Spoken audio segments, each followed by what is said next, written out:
ಹಾವೇರಿಯಲ್ಲಿ ಅಗ್ನಿ ಅವಘಡ ಸಂಭವಿಸಿರೋದ್ರ ಬಗ್ಗೆ ಮಾಹಿತಿ ಲಭ್ಯ ಆಗ್ತಾ ಇದೆ. ಆಕಸ್ಮಿಕ ಬೆಂಕಿಯಿಂದ ಏನೇನಾಗಿದೆ ಅನ್ನೋದರ ಡೀಟೇಲ್ಸ್ ನೋಡ್ತಾ ಹೋಗೋಣ. ಆಕಸ್ಮಿಕ ಬೆಂಕಿಗೆ 5 ಅಂಗಡಿಗಳು ಸುಟ್ಟು ಭಸ್ಮವಾಗಿದೆ. ಹಾವೇರಿ ಜಿಲ್ಲೆಯ ಹಿರೇಕೆರೂರು ತಾಲೂಕಿನ ಚಿಕ್ಕೇರೂರು ಗ್ರಾಮದಲ್ಲಿ ಈ ಘಟನೆ ಆಗಿದೆ. ಎಲೆಕ್ಟ್ರಿಕ್ ಅಂಗಡಿ, ಬೇಕರಿ, ಫುಟ್ವೇರ್, ಹೋಟೆಲ್ ಹಾಗೂ ಗೋಬಿ ಅಂಗಡಿ ಬೆಂಕಿಗೆ ಆಹುತಿಯಾಗಿದೆ. ಫುಟ್ವೇರ್ ಅಂಗಡಿಯಲ್ಲಿ ಫಸ್ಟು ದಟ್ಟ ಹೊಗೆ ಆವರಿಸಿತು ಅನ್ನೋದು ತಿಳಿದು ಬರ್ತಾ ಇದೆ. 30 ಲಕ್ಷಕ್ಕೂ ಹೆಚ್ಚು ಮೌಲ್ಯದ ವಸ್ತುಗಳು ಕೂಡ ಸುಟ್ಟು ಭಸ್ಮ ಆಗಿದೆ. 30 lakhs ಅಷ್ಟು ಲಾಸ್ ಅಂದಾಜು ಎಸ್ಟಿಮೇಷನ್ ತಿಳಿದು ಬರ್ತಾ ಇದೆ. ಸ್ಥಳಕ್ಕೆ ಅಗ್ನಿಶಾಮಕ ಸಿಬ್ಬಂದಿ ಬಂದಿದ್ದಾರೆ. ಬೆಂಕಿ ನಂದಿಸೋದಕ್ಕೆ ಹರಸಾಹಸವನ್ನು ಕೂಡ ಪಡ್ತಾ ಇದ್ದಾರೆ. ನೋಡ್ತಾ ಇದ್ದೀರಾ ಯಾವ ಪ್ರಮಾಣದಲ್ಲಿ ದಟ್ಟ ಹೊಗೆ ಆ ಪ್ರದೇಶದಲ್ಲಿ ಆವರಿಸಿದೆ ಅಂತ ಹೇಳಿ.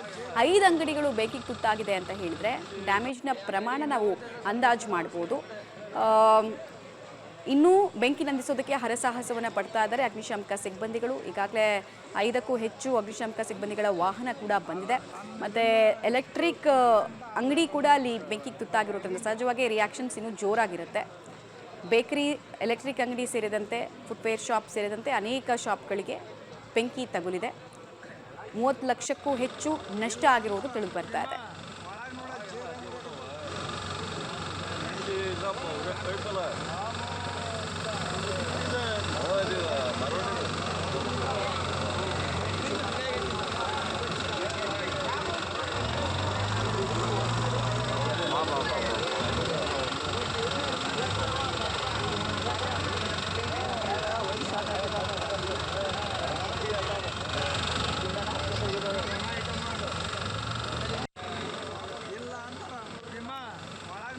ದಟ್ಟ ಹೊಗೆ ಆವರಿಸಿದೆ ಆ ಪ್ರದೇಶದಲ್ಲಿ. ಹಾವೇರಿಯ ಹಿರೇಕೆರೂರಿನಲ್ಲಿ ಆಗಿರೋದಿದು. ಇನ್ನು ಬೆಂಕಿ ನಂದಿಸೋದಕ್ಕೆ ಅಂತ ಹೇಳಿ ಸ್ಥಳೀಯರು ಹಾಗೂ ಅಗ್ನಿಶಾಮಕ ಸಿಬ್ಬಂದಿಗಳು ಸಾಕಷ್ಟು ಪ್ರಯತ್ನ ಪಡ್ತಾ ಇದ್ದಾರೆ. ಬಟ್ ಸಿಕ್ಕಾಪಟ್ಟೆ ಹೊಗೆ ಆವರಿಸ್ಕೊಂಡಿದೆ.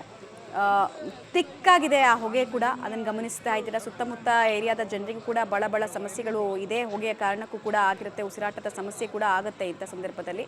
ಬಟ್ 30 ಲಕ್ಷಕ್ಕೂ ಹೆಚ್ಚು ಡ್ಯಾಮೇಜು ಹಾಗೂ ಬೆಂಕಿ ಇಷ್ಟು ದೊಡ್ಡ ಪ್ರಮಾಣದಲ್ಲಿ ಹೇಗೆ ಆವರಿಸ್ತು ಅನ್ನೋದು ಯಕ್ಷ ಪ್ರಶ್ನೆ ಆಗ್ತದೆ. ತನಿಖೆ ನಂತರ ಗೊತ್ತಾಗುತ್ತೆ ಏನು ರೀಸನು ಅಗ್ನಿ ಅವಘಡಕ್ಕೆ ಅಂತ ಹೇಳಿ. 5 ಅಂಗಡಿಗಳು ಈ ಬೆಂಕಿಯ ಕೆನ್ನಾಲಿಗೆ ಚಾಚಿದ್ರಿಂದ ಸುಟ್ಟು ಭಸ್ಮವಾಗಿರುವುದು ಗೊತ್ತಾಗ್ತಾ ಇರೋ ವಿಚಾರ ಆಗ್ತಾ ಇದೆ. ಸ್ಥಳಕ್ಕೆ ಅಗ್ನಿಶಾಮಕ ಸಿಬ್ಬಂದಿಗಳು, ಪೊಲೀಸರು ಭೇಟಿ ಕೊಟ್ಟಿದ್ದಾರೆ. ವಾಟ್ ವೆಂಟ್ ರಾಂಗ್ ಅನ್ನೋದನ್ನ ಗಮನಿಸ್ತಾ ಇದ್ದಾರೆ. ಬಟ್ ಇತ್ತೀಚೆಗೆ ರಾಜ್ಯದಲ್ಲಿ ಈ ಥರ ಅಗ್ನಿ ಅವಘಡಗಳು ಮೇಲಿಂದ ಮೇಲೆ ನಡೀತಾ ಇರೋದು ಕನ್ಸರ್ನಿಂಗ್ ಆಗಿರೋ ವಿಚಾರಣೆ. ಫೈರ್ ಸೇಫ್ಟಿ ವಿಚಾರದಲ್ಲಿ ಏನು ಕ್ರಮಗಳನ್ನು ಕೈಗೊಂಡಿರಲಿಲ್ವಾ, ಹಾಗಾದರೆ ಅಂಗಡಿ ಮಾಲೀಕರು ಅನ್ನೋ ಪ್ರಶ್ನೆ ಕೂಡ ಇದೆ. ಮತ್ತು ಕಮರ್ಷಿಯಲ್ ಆಕ್ಟಿವಿಟೀಸ್ ಹೆಚ್ಚಾಗಿ ನಡೆಯುವಂತಹ ಏರಿಯಾದಲ್ಲಿ ಈ ರೀತಿ ಅಗ್ನಿ ಅವಘಡ ಆಗ್ಬಿಟ್ರೆ ಅಕ್ಕಪಕ್ಕದ ಬಿಲ್ಡಿಂಗ್ನವರೆಗೂ ಕೂಡ ಪುಕ್ಕ ಅಂತ ಇರುತ್ತೆ. ಕಾರಣ ನಮ್ಮ ಬಿಲ್ಡಿಂಗು ಎಲ್ಲಿ ಅಗ್ನಿಯ ಕೆನ್ನಾಲಿಗೆಗೆ ತುತ್ತಾಗ್ಬಿಡುತ್ತೋ ಅನ್ನೋ ಆತಂಕ.